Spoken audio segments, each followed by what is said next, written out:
It's really amazing what we found down here. The man known as Thor has created an underground hideout. He's even put up shelves and decor. The Lone Star Fugitive Task Force say he is a dangerous man. Want some of the cherry? Right? It's a place where families cool down from the summer heat. Cheers. But officers say under the bustling streets of this South Austin neighborhood, a deep, dark secret. We followed officers with the Lone Star Fugitive Task Force into one of the city's drainage tunnels as they search for a fugitive. Camp is still here. More than 600 yards into the drain, the makeshift home of 45-year-old Russell Rowland. You see, this guy's been living down here for quite some time. Also known as Thor, Rowland lived in this drain more than 2 years. He's accused of severely beating a man inside this drainage tunnel on the morning of September 15th. As of now, he's still in intensive care. He's in a coma, and his injuries are still considered life-threatening.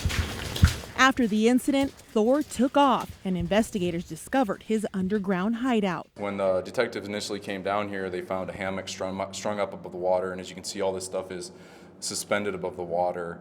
And there was actually a raft down here when we first came down, so perhaps he was using that as an escape. A kitchen area for cooking with cooking utensils, shelves attached to concrete walls, and even workout equipment. He's got everything that a standard household would need.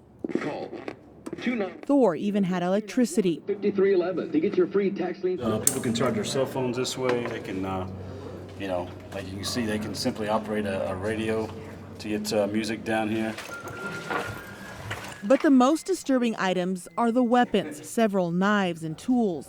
When it comes to decor, Thor lined his concrete walls with references to current events. The most current events are over there where he has some paper on the wall as wallpaper, and it's got articles related to ISIS. So that's one of our most recent stories here. There are even animal bones, fake skulls, and a map of Camp Swift. He was in the Army. The former soldier also had a makeshift urinal. This is his home. This is where he's been staying.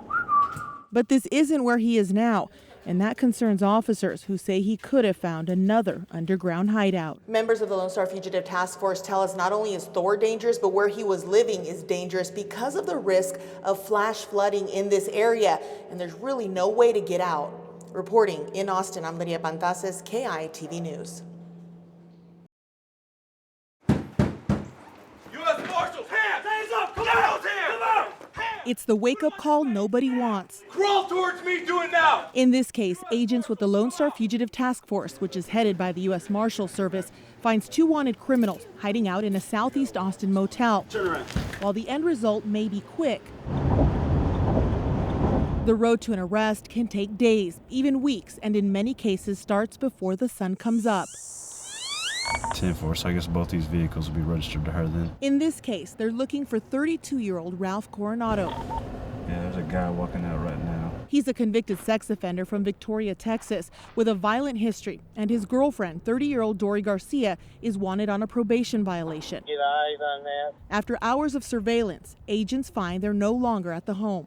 That this individual apparently got word from someone that he's being looked at by the Marshal Service. So apparently we've learned now that he apparently put himself up in a hotel last night in the Austin area. The challenge is finding the fugitive without the fugitive finding out he's being watched. We're always dealing with fugitives that are always in a high level of stress in terms of they're always looking over their shoulder. From August 13, 2013 through August 13, 2014, the Lone Star Fugitive Task Force has arrested 378 people. Every case is going to be different in what we're doing or what we have to do in order to catch a fugitive. Everyone arrested by the Lone Star Fugitive Task Force is either accused or convicted of a violent crime, everything from murderers to child predators. Most have a significant criminal history. They don't want to go back to jail, so that makes them very unpredictable about what they're going to do. Which is why they want to get a hold of these fugitives before they reoffend.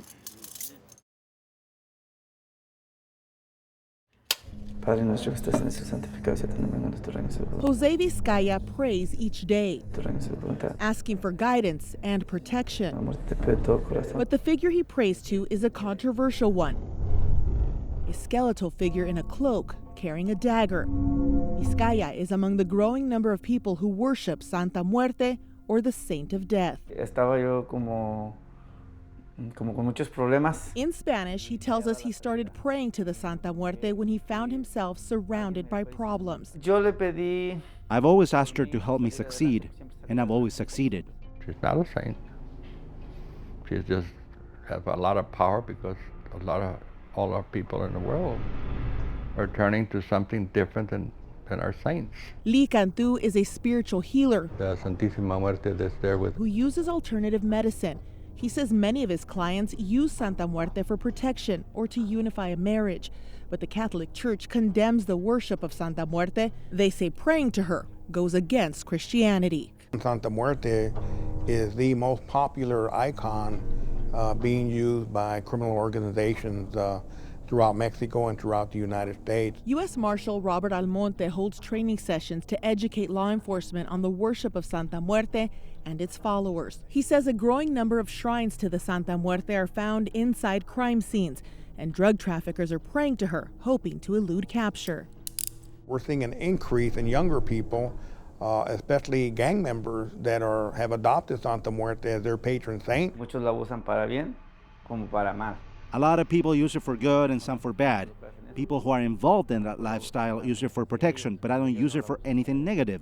I'm not associated with any illegal activity. Despite the controversy, her followers are growing in numbers across the world. Is it growing in popularity in Austin? without a doubt.